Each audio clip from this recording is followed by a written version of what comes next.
爸牺牲前给了我一枚勋章，他告诉我，要是受了欺负没人管，就去军区找你7个爹，他们会给你撑腰。于是7岁的我一路乞讨前往军区寻亲，却不料刚到门口就被当成奸细抓进了审讯室。虽然那个叔叔凶神恶煞的问我听不懂的问题，但我还是很喜欢他，因为他给了我一颗大白兔奶糖。我小心地剥开糖纸舔了舔，但是我从未尝过的甜。就在所有人都以为我要吃掉时，我却得把糖重新包了起来。周永明懵了，咋不吃啊？嫌不好吃？我摇了摇头，眼神清澈的让人心碎。留给爸爸吃，妈妈说爸爸是大英雄，身上会有很多伤，吃了糖爸爸就不疼了。我不疼，我习惯了，爸爸不能疼。轰！这句话像是一颗重磅炸弹，在周永明的脑子里炸开了。这一刻，他坚信这个7岁的孩子不可能是奸细。就在这时，我晃了晃身子，眼前的一切开始变得模糊。周永明那张大脸变成了2个3个，我呢喃了一声叔叔，小身子一歪，软绵绵的从椅子上滑了下去。周永明眼疾手快，一把将我捞起，心里咯噔一下，怎么这么烫？我在他怀里缩成一团，迷迷糊糊的喊着冷，好冷，别把我关牛棚，怕黑。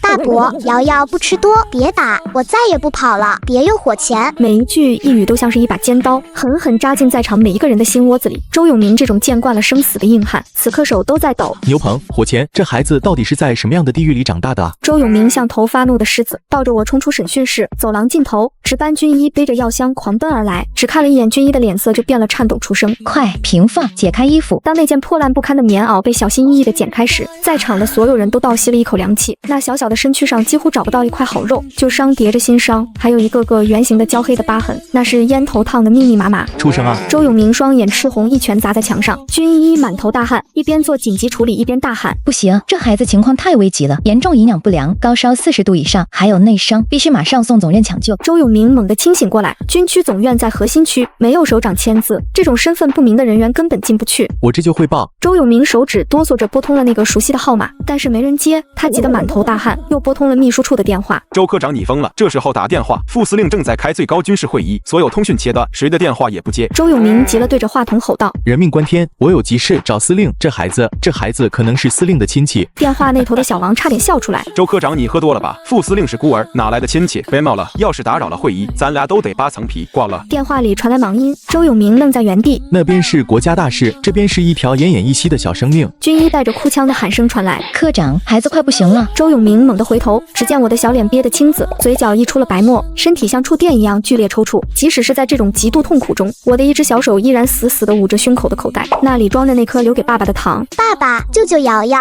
微弱的呼救声像是一根针，刺破了周永明最后的理智。规矩，去他妈的规矩！要是连这么个孩子都救不了，自己还有什么资格当兵？有什么资格保家卫国？他一把抱起我，冲着愣住的司机吼：开车去办公大楼，去闯那个狗日的会议室，要是有人拦着，就给老子撞过去，出了事老子一个人顶着，大不了这身皮不要了，但是这孩子要是死在我手里，我做鬼都不会原谅自己。吉普车轰鸣着冲了出去，周永明紧紧抱着我，他在我耳边低吼：丫头，撑住，我带你去找父老虎，他要是敢不认你，老子就崩了他。风雪中，一辆孤零零的吉普车带着一腔孤勇，咆哮着冲向军区核心办公大楼。此时此刻，红楼顶层1号会议室气氛压抑到了极点，坐在首位那个男人正在发火。傅琛猛地站起身：废物，都是废物，这就是你们给老子交的答卷。蓝军才摸上了一个连，你们一个师的指挥部就被端了。你们是猪吗？要是真打仗，你们现在的脑袋已经挂在城墙上了。底下的师长们一个个低着头，谁也不敢触这个眉头。傅琛骂得脸红脖子粗，自己这几天心情本来就不好，不知道为什么总觉得心神不宁。昨晚更是做了一宿的噩梦，梦见大哥满身是血的站在自己面前，指着自己鼻子骂自己是个白眼狼，没良心。就在这时候，楼下传来了一声巨响，那是汽车撞击路障的声音，所有人都愣住了。这是京城军区的心脏，是红楼，谁吃了雄心豹子胆敢在这里飙车？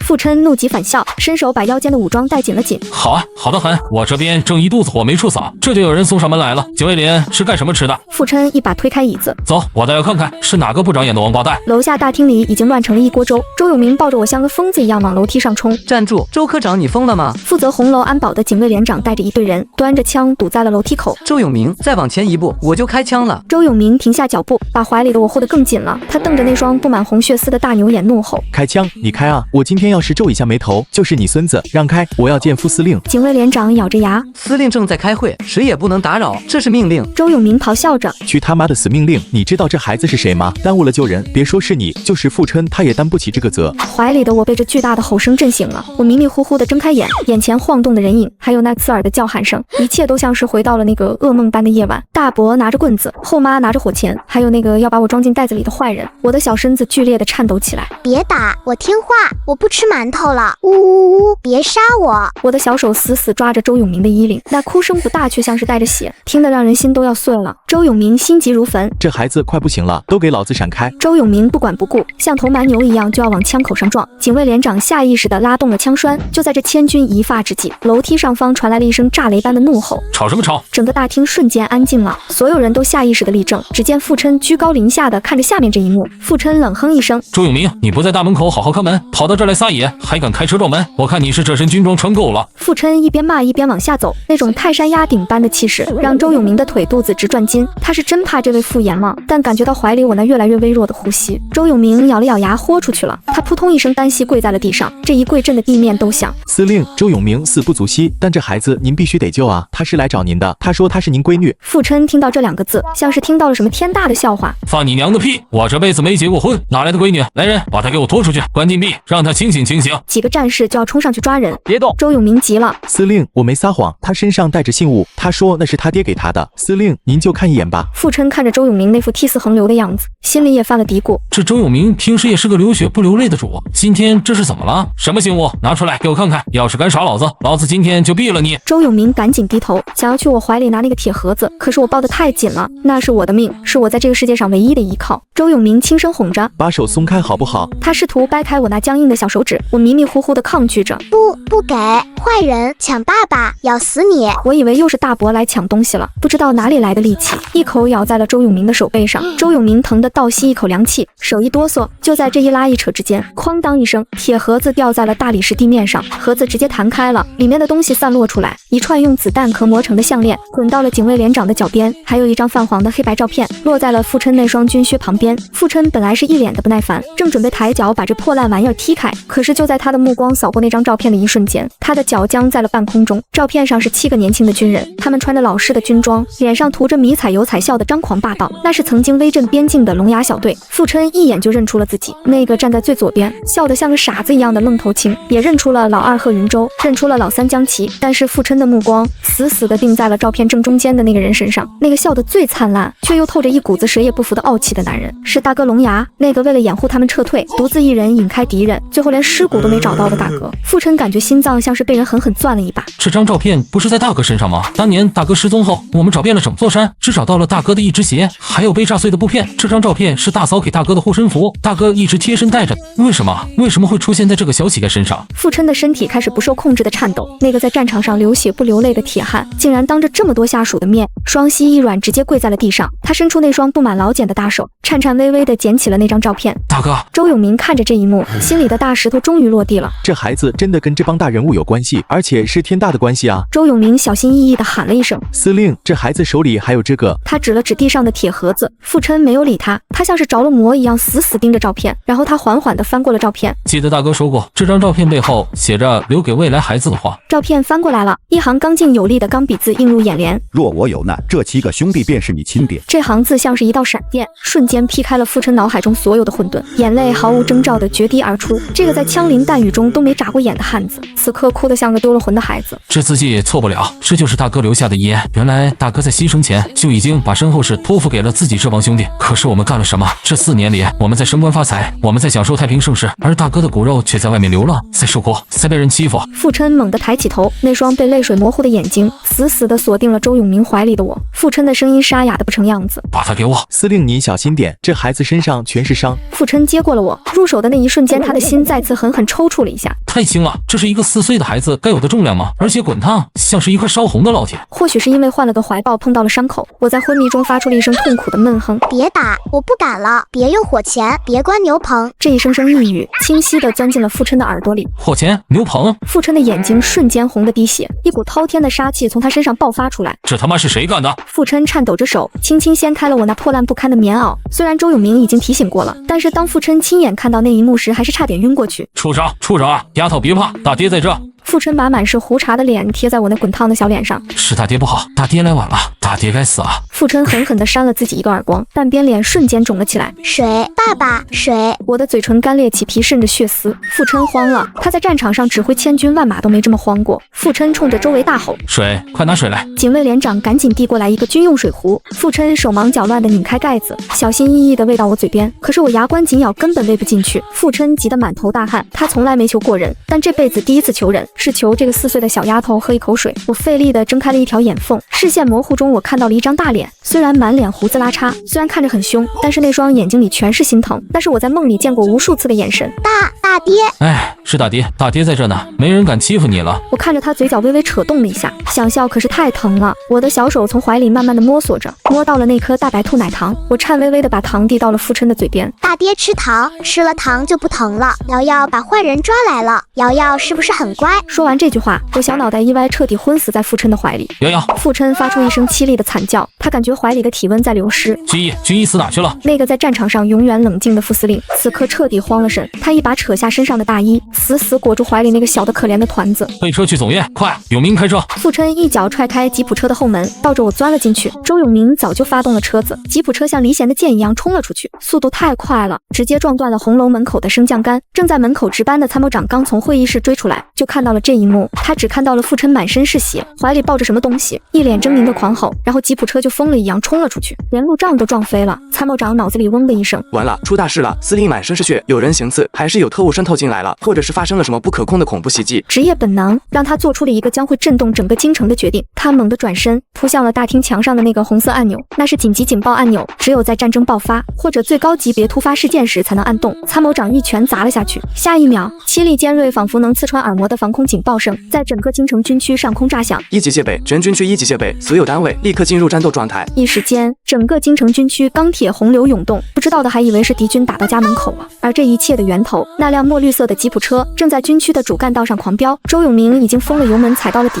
他一边按着喇叭，一边把头伸出窗外大吼：“闪开，都给老子闪开！”车后坐上傅琛，紧紧抱着我，他把脸贴在我满是煤灰的小脸上。丫头别睡，千万别睡，大爹求你了，你才刚找到大爹，那颗糖大爹还没吃呢。傅琛的眼泪大颗大颗的砸在我的脸上，我闭着眼睛，呼吸微弱的几乎感觉不到。在那个黑暗的世界里，我感觉自己好轻啊，像是变成了一片雪花，在风里飘啊飘。下面是黑乎乎的牛棚，是大伯狰狞的脸，是后妈举起的火钳，还有那只想要咬死我的野狗。我在心里小声说：“瑶瑶怕。”突然一道光出现了，那是五角星的光，很暖和。还有一个声音一直在喊我：“丫头别睡。”那个声音好熟悉啊，像是照片里的爸爸，又像是刚才那个胡子拉碴的大爹。我想睁开眼看看，可是眼皮好重啊。大爹，我的嘴唇动了动，没有声音，只有一口微弱的气。傅琛却感觉到了，他欣喜若狂。哎，大爹在，坚持住，马上就到医院了，大爹给你找最好的医生。吉普车一个漂移，冲进了军区总医院的大门，因为速度太快，车头直接撞在了急诊楼门口的台阶上，保险杠都撞掉了。周永明根本顾不上车，他跳下车拉开后门，傅琛抱着我冲了出来。医生，救命啊！这一声吼带着京城军区司令员的威压，更带着一个父亲濒临崩溃的绝望。几个值班的医生护士推着平车狂奔过来，快放上来！傅琛把我放在平车上，看着我被推进了抢救室。此刻堂堂上将司令员蜷缩在医院的走廊角落里，发出了压抑到极致的呜咽声。大哥，我对不起你，我对不起你啊！而此时窗外，整个军区已经乱成了一锅粥，无数荷枪实弹的战士包围了红楼，包围了医院。他们以为发生了惊天动地的大事，却不知道这一切只是为了一个4岁的小丫头，一个受尽了苦难刚刚找到家的烈士遗孤。走廊里，傅琛坐在地上哭了一会儿，他猛地抬起头，这孩子是龙牙的种，是我们七兄弟共同的命根子。现在大哥不在了，这孩子就是天，这天要是塌了，谁也扛不住。傅琛喊了一声：“永明，司令，我在。”把保密电话拿来。周永明愣了一下，赶紧从随身的公文包里掏出一个红色的卫星电话，这是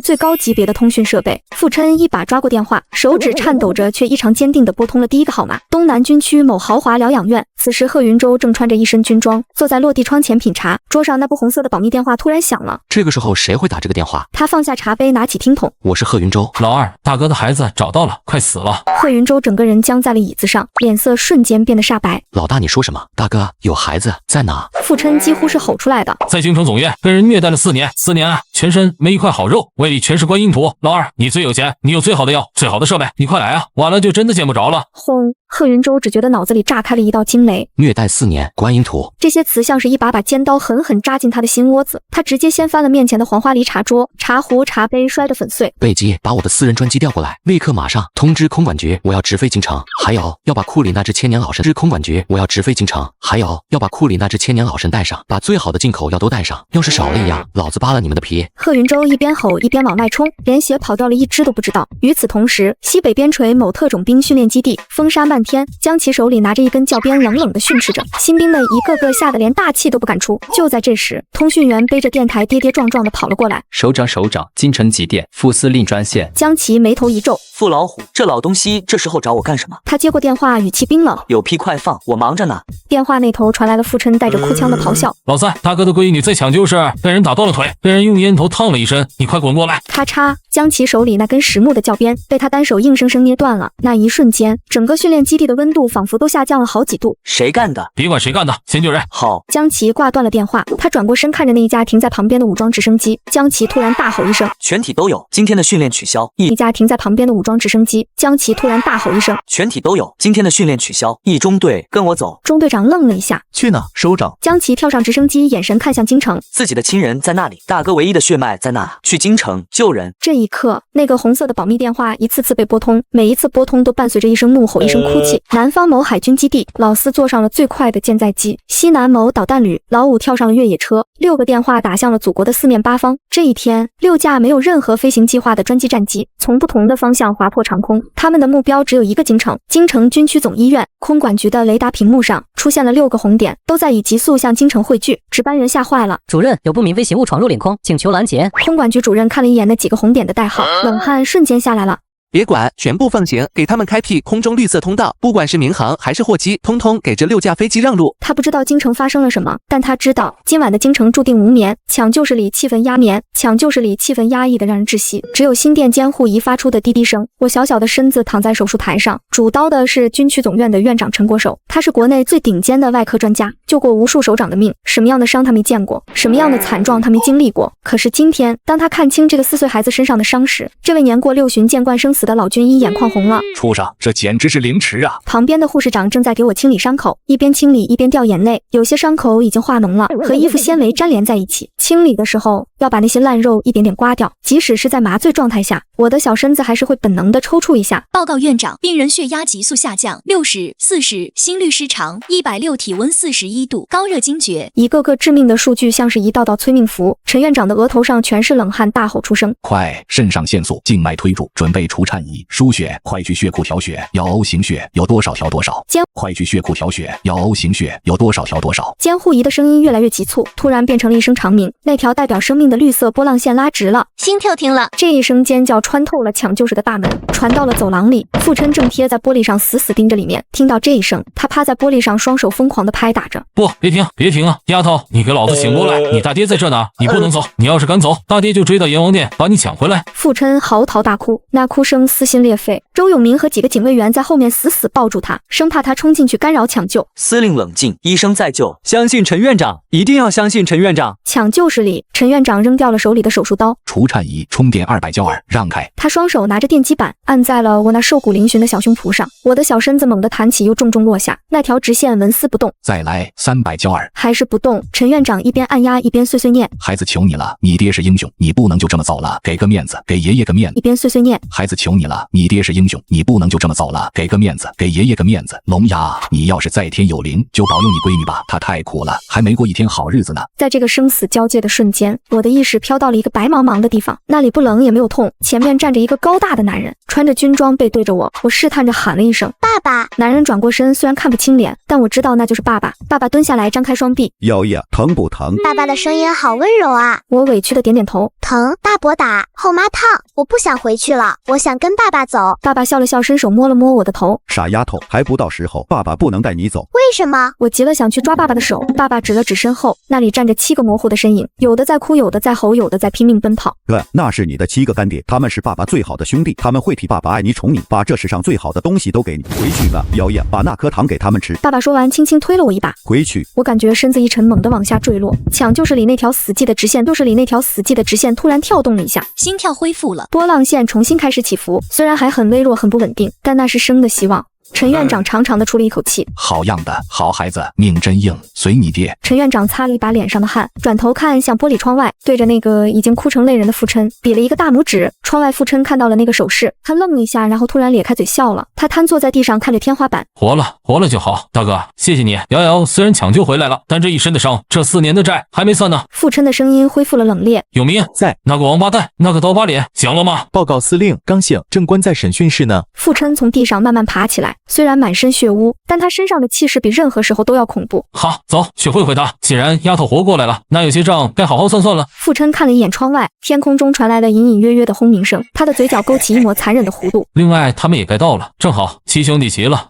另外他们也该到了，正好7兄弟齐了。这出戏才刚刚开始唱呢。京城空管局的塔台里，值班主任手里的对讲机都快捏碎了。疯了，都疯了！这是谁家的飞机？没有飞行计划，没有航线报备，这是强闯京城领空，这是要上军事法庭的。雷达屏幕上6个红色的光点从4面8方朝着同一个坐标汇聚。值班主任对着麦克风嘶吼：呼叫不明飞行物，这里是京城空管中心，你们已经进入禁飞区，立即转向，立即转向，否则我们将采取强制措施。无线电里传来了一阵刺耳的电流声，紧接着一个冰冷的声音穿透了电流，在整个塔台大厅里回荡。我是江奇。只有4个字，却带着一股子令人窒息的压迫感。值班主任愣住了，手里的对讲机掉在了桌子上。江奇，那个特战总指挥，那个被称为活阎王的男人，江首长。无线电里江奇的声音再次传来。放行。紧接着雷达屏幕上那个代表江奇座驾的红点速度再次飙升，直接突破了音障。值班主任回过神来，疯了一样冲着点速度再次飙升，直接突破了音障。值班主任回过神来，疯了一样冲着操作员大喊：放行，快放行，把所有航线都清空，不管是民航还是货机，通通给我让路，让这位爷先走。然而这还只是个开始，操作员惊恐的大喊：报告主任，东南方向发现一架大型客机，正在强行下降高度，它是直接切入进近航道的，前面的航班被迫复飞了。值班主任一看那个航班号，两眼一黑，差点晕过去。那是贺云州的私人专机，全军区最有钱最讲究排场的贺财神，平时这位爷出行那都是要在天上画个花的，今天怎么也跟个亡命徒似的。无线电里传来了贺云州那标志性的温润嗓音，只不过此刻这声音里透着一股子让人心惊肉跳的焦躁。我是贺云州，告诉前面的飞机都给我滚开，谁敢耽误我1秒钟，老子买下他的航空公司，让他明天就去扫大街。紧接着南方海域的老4，西南山区的老5，一个个响当当的名号在无线电里炸响。这一天，京城空管局的所有人都经历了一场毕生难忘的噩梦。6架飞机带着6股滔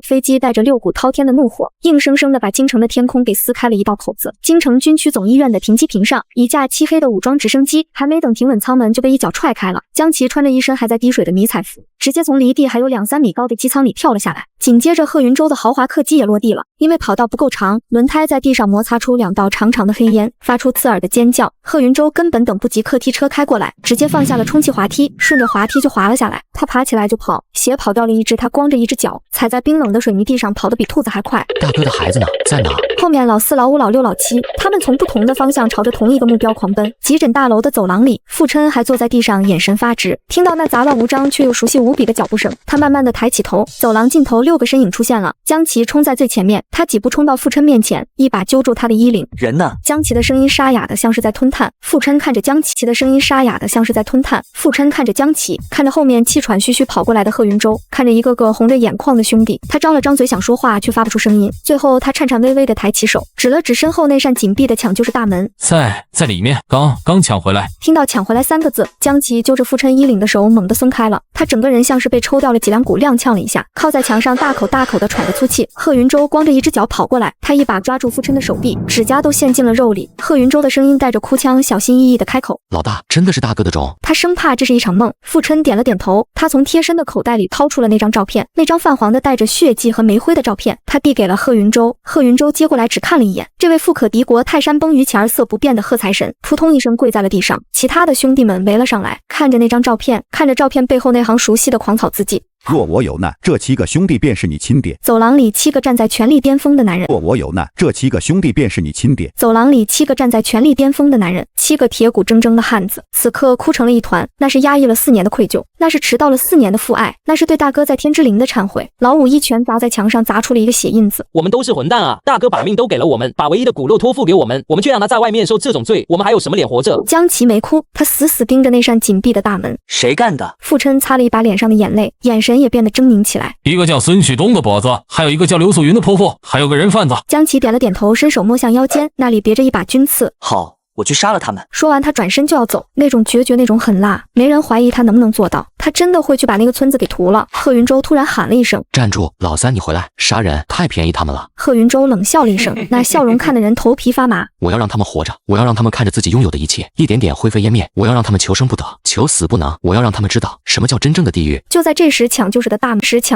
门咔嗒一声开了，所有的声音瞬间消失，7双眼睛齐刷刷地盯向了门口。陈院长推开门走出来的时候，感觉自己像是被7头饿狼给盯上了，那种眼神，哪怕他见惯了生死，哪怕他给无数首长做过手术，此刻也觉得腿肚子有点转筋。傅琛第一个冲上去，差点把陈院长那把老骨头给撞散架了。陈院长怎么样？孩子怎么样？其他6人也围了上来。陈院长深吸了一口气，命算是保住了。傅琛身子一软，差点又坐地上。保住了就好，保住了就好。贺云舟双手合十念了一句阿弥陀佛。但是陈院长顿了顿，他拿着病历夹的手在抖。江琪低吼一声：“但是什么？说。”陈院长叹了口气，他打开病历夹，借着走廊惨白的灯光，开始念那份沉甸甸的、沾满了血泪的诊断报告。病人瑶瑶，年龄骨龄显示4岁半，体重11公斤。听到这个数字，贺云舟的瞳孔猛地一缩。11公斤，4岁半的孩子，正常体重应该是16到20公斤啊！这孩子正常体重应该是16到20公斤啊！这孩子瘦成了什么样？也就是皮包骨头了吧？陈院长继续念着，声音越来越低沉，带着一股子压抑的愤怒。全身多处软组织挫伤，新旧伤痕叠加，覆盖率达到90%。左小腿陈旧性骨折3次，愈合不良，有些骨头长歪了，这是被人打断了，没治，硬生生自己长好的。咔嚓，江琪手里的半截烟头被他捏成了粉末。3次骨折没治，硬抗，一个4岁的孩子那是怎么熬过来的？右手腕习惯性脱臼，这应该是长期被重物拖拽，或者是为了挣脱捆绑自己弄脱臼的。傅琛想起了我拖着那个大麻袋的样子，想起了我为了逃跑把自己手腕弄脱臼的那个夜晚，心如刀绞。还有，陈院长的声音颤抖了一下，他抬起头看了一眼面前这7个男人，似乎在给他们做心理建设。胃内容物分析，除了少量未消化的发霉面食残渣，还有大量的观音土、草根以及生肉纤维。这句话像是一颗重磅炸弹，直接在走廊里炸开了。观音土，那是旧社会闹饥荒才会吃的东西啊！我操他妈的！老四里炸开了。观音土，那是旧社会闹饥荒才会吃的东西啊！我操他妈的！老四一拳砸在不锈钢的垃圾桶上，直接把垃圾桶砸扁了。是人过的日子吗？是把孩子当畜生养啊！然而这还不是最残忍的。陈院长翻了一页，这一页是他最不忍心念的。最严重的是背部的烫伤，一共36处，呈圆形焦黑状。根据伤口形状判断，是烟头烫的。有些伤口已经化脓溃烂，和衣服粘连在一起。我们刚才清理的时候，就像是在剥皮。走廊里瞬间连呼吸声都听不见了，只有那一股子令人窒息的杀气。那是怎样一种变态的折磨？那是怎样一种丧心病狂的虐待？还有，够了！傅琛突然发出一声咆哮，打断了陈院长的话。我受不了了，真的受不了了！每一个字都像是一把凌迟的刀，在一片片割我的肉。那是大哥的女儿啊，是被我们视为掌上明珠的小公主啊，竟然被人当成了烟灰缸。傅琛捂着胸口，大口大口的喘着气。别念了，再念老子就要杀人了。贺云舟一直没说话，他只是死死地盯着那份病历。他手里那串价值连城的佛珠，刚才被